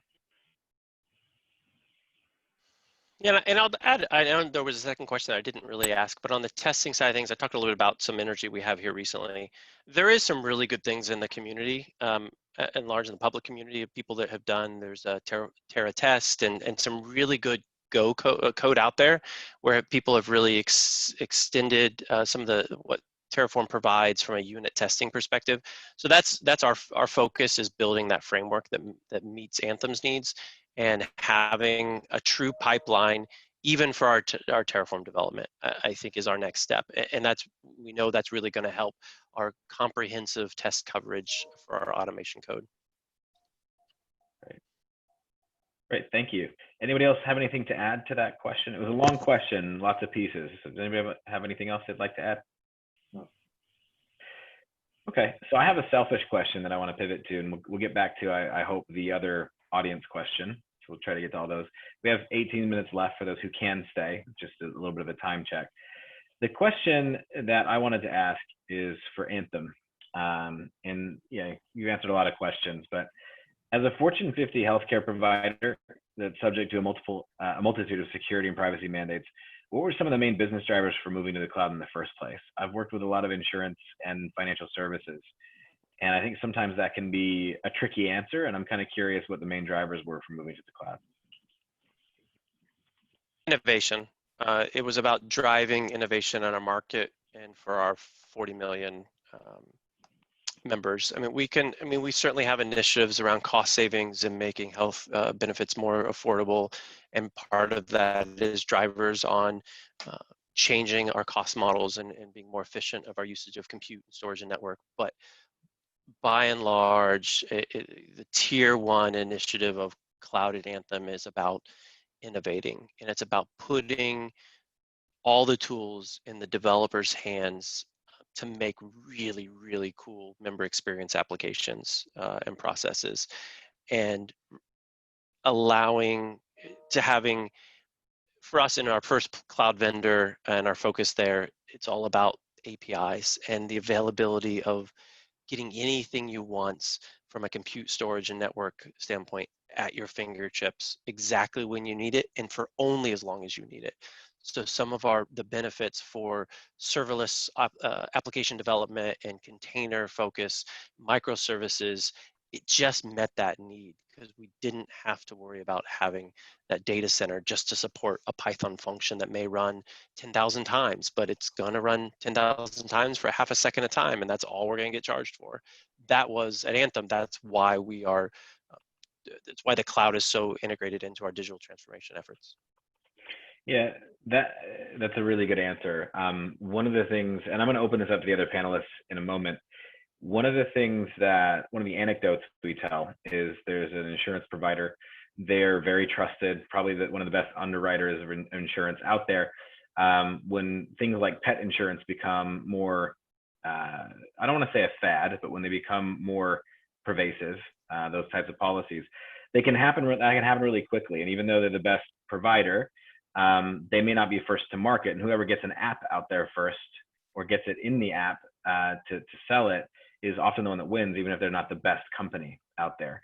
So I'm kind of curious, that relates to this question of, the major drivers of going to the cloud. So that company was moving to the cloud so they could innovate more quickly, like you said. Given that sort of context, I'm curious for the other panelists what your main drivers were for going to the cloud, and specifically, Daniel, the security. I'm curious because usually security are the people putting the brakes on. But I'm interested for both of you. Yeah. So for us, it was actually at first security was a concern because when we first started making the push toward the cloud, it was about 4 or 5 years ago. And I think cloud was still kind of in its infancy, and a lot of people thought of it as insecure. And I think once we started to change our thinking about that and realizing that it's really no less secure than our own private data center, depending on what controls you put in place, that we started realizing that actually, in a lot of ways, it can actually be even more secure, because the way that we've implemented it is there isn't one big account that's managing all of the applications. Each dev team gets their own linked account that's isolated from any of the other linked accounts, and all communication must happen over the public internet or through a microservices architecture. So thereby, the security is actually shrunk around that particular resource, and developers now also have to start thinking about, how do I make this public? What are the security issues that go along with this, and how do I ensure that I'm speaking to the right individual or the right service talking back to me? So we're making them think about security right from the forehand. What we used to see, especially in legacy applications or on premise, a lot of development teams just assumed because it was in the four walls that it was secure, and thereby that there was less security implemented. Thereby, it was easier for a hacker, once they got inside the four walls, to actually compromise that service. So for us, it was the agility, ability for developers to move quickly and not to be blocked by operations for deploying a server within the environment. Because I remember back in the day when I was in operations, it would take us about 2 months just to provision a server, never mind for the developer to get the application on there. So going to cloud has definitely made that much quicker, because it's a matter of minutes rather than a matter of months or days. So for us, it was that and security. Well, that's interesting. So on the flip side, you actually found that in some cases, cloud is more secure than your current on-prem models. And as well, it sounds like a lot of this is about acceleration and ease. Sadia, do you have any other thoughts that you'd add to this? In case of our organization, was innovation and the sheer amount of data for high performance compute. The amount of seismic data that we process, to be able to handle that, to be able to have elastic capability within the cloud to spin up the infrastructure, compute, and then spin it down, it is the most effective use of the resources. And that is where the journey originally started with our CTO, and value that it has brought for us. Otherwise, we had HPC data centers that would do that compute for us. And the way the amount of data on yearly basis, per sensor basis, how it's increasing, there is no other option but to go towards cloud. And the capability that is available from an elasticity perspective for you to be able to process that data, consume the results for it significantly faster, and add value back to what your feedback cycle is incredibly important for us. Yeah, so that's interesting. So feedback cycle is the last point that you made, but the sheer volume of data requires the elasticity of the cloud, and that's kind of what you're getting at. I always think of, when I think about data and the elasticity of the cloud, I always think about the Mummy movie where there's the pyramid and like the scarabs or whatever they're called, the cockroaches. I don't know what they are. I don't know what they are, but they essentially can consume an entire pyramid at once because there are millions and millions of them. And I kind of think about the elasticity of the cloud that way, that if you have, people are reluctant to put data in the cloud, but if you're just processing and transforming data, it's the elasticity of the cloud that really helps you there. Anyway, bad analogies aside, I do want to get to this question. So I think that, how are panelist companies handling privileged identity management? I think we could start with Daniel on that. Yeah, so again, it depends on how you define privileged identity, because there's the traditional, I think of it, enterprise, where you've got your domain admins, your administrators, so forth and so on. That's one set of privileged admins. In our world, like I said, because we have each individual linked account is owned by that development team, I'd see those developers as privileged identities as well, because they can impact the security of that particular linked account, whether it's access rules, what they're putting out there from an application perspective, so forth and so on. So we actually have to manage identity for both ends, for the traditional enterprise as well as the new cloud DevOps privileged admins that have the ability to also create and manage infrastructure. So this is where we're struggling right now. Is I think the old stuff, it's easy because you've got built-in tools that can manage that. It's the cloud infrastructures to making sure that, one, they're maintaining the compliance, they're doing what is set by policy, so forth and so on. And that's what we're trying to struggle with, is identifying how we can get that information so that we can also better help the developers understand what the responsibilities are in maintaining the security with that infrastructure. Excellent. Great answer. Does anybody else have anything, any of the other panelists have anything to add there? It is a broad problem. It's a very difficult problem.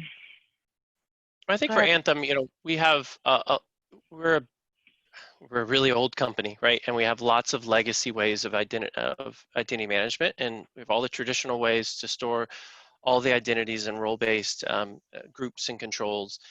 And for us in the cloud, it's been about solidifying a single sign-on approach that really meets the need of the next-gen solutions out there.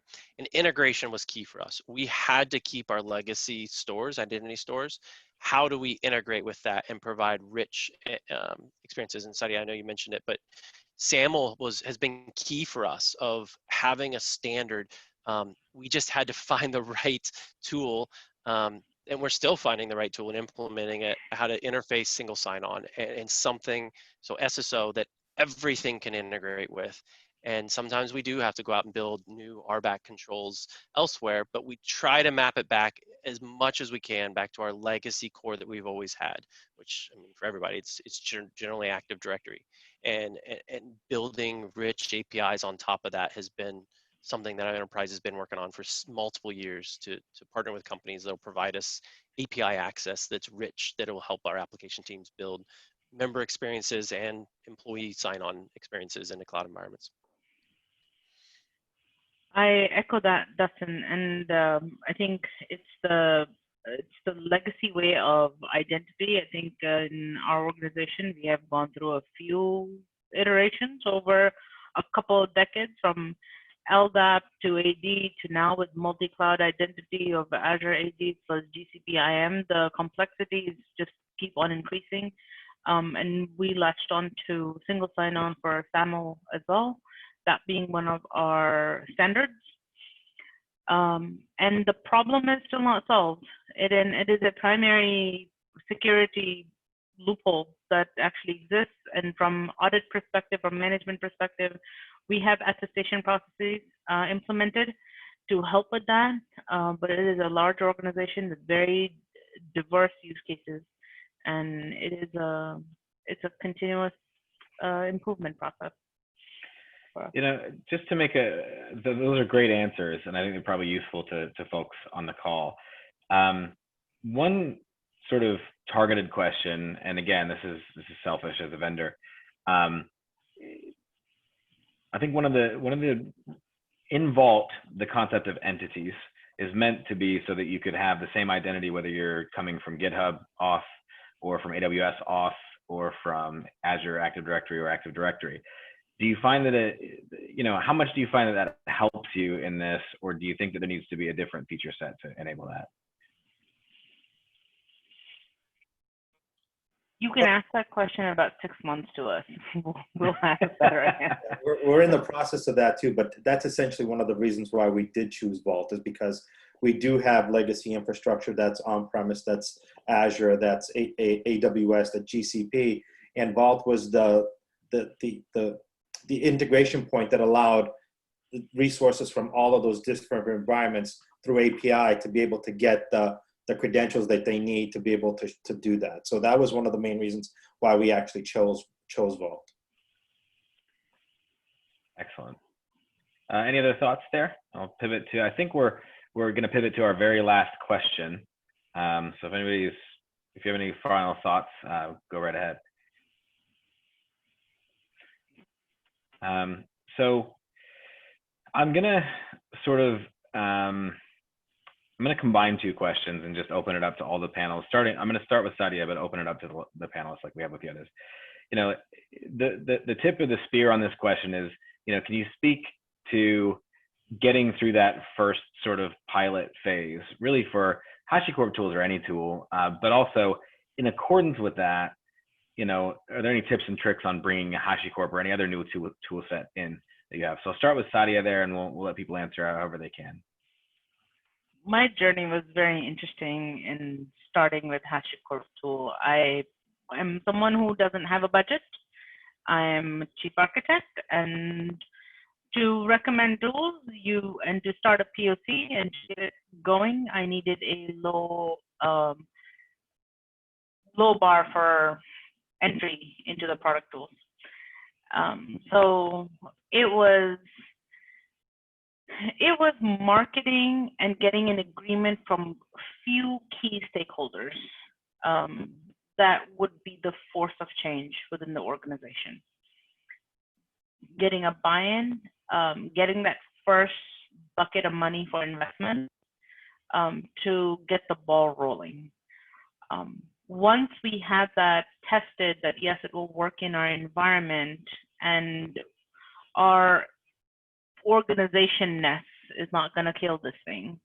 That after that, it was about getting a lot of teams, multiple operation, because there are silos everywhere. Multiple operation teams and multiple teams within ops to share a common goal. And what I found is it was a movement on both sides. It was from boots on the ground, getting the masses to agree that yes, they're not going to fight it if the change comes along. And then it was from the management to get a buy-in so everyone would share a common goal and objective to deliver. It happened. I don't know how exactly, other than the fact that there was a lot of presentations, a lot of trying to prove value, and getting those base metrics in place, which you can say, this is currently we are taking 6 weeks to deliver. This will be done in minutes. Currently, so which is a very effective measurement of what we are going to go ahead and deliver. And it's someone, for efficiency's sake, everyone can get behind, whether it's operations, whether it's management, whether it's application teams. That was the journey to get it started. And it was, I do have to say, the credit goes to both on my organization's team. Without their support and without a buy-in from them, people believing in it, and without the support from HashiCorp's team, it wouldn't have been possible. They were very helpful. We are a globally diverse team, and our HashiCorp team actually woke up at 6 a.m. in the morning Central Time to provide support on issues that was happening on the other side of the globe for us. So it was an emotional journey. Still is. No, I appreciate those thoughts and also the kind words for our support. I'm sensitive. Those people have to drop right at the end of the hour, including our panelists.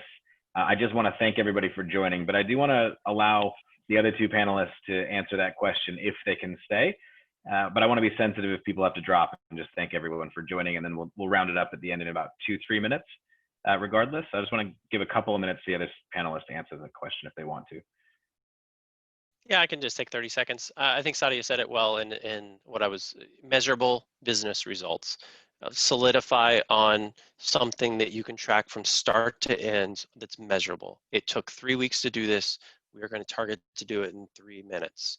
Done. It happens. And show the demo, show the results, put it in the business context.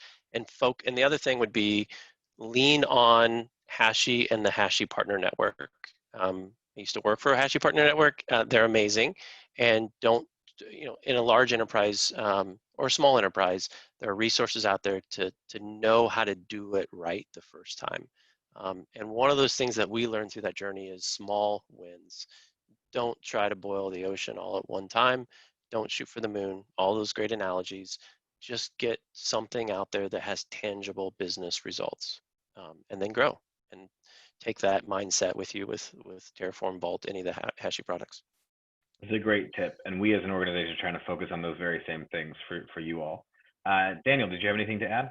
Yeah, I will keep it real short and sweet. So exactly what they said, but from a security organization, it's a little bit different because we actually have to show value to the teams that we're delivering the service to and making sure that we don't get in their way, because security is always seen as a blocker. So that's our number one thing, is to make sure that we're not seen as a blocker, that we're actually there to help them and work with them to achieve the ultimate goal. Excellent. Really great insights. I genuinely learned some things today, and this kind of feedback, I hope it's useful for our attendees. It's absolutely useful for HashiCorp because we want to partner better. This kind of feedback is invaluable to us. Even criticism, the note that I hit internally is criticism is a gift because it absolutely informs our go-to-market as well as the way we partner with our community. So we should never, ever discourage any of that in any public or private forum. So much appreciated. I really want to sincerely thank the panelists for their presentations, as well as answering the questions and humoring my bad analogies. Really much appreciated, everybody. And I hope you have a great rest of your day. And Brianna, unless you have anything else to add, I think we can adjourn. Good to go. Thank you all.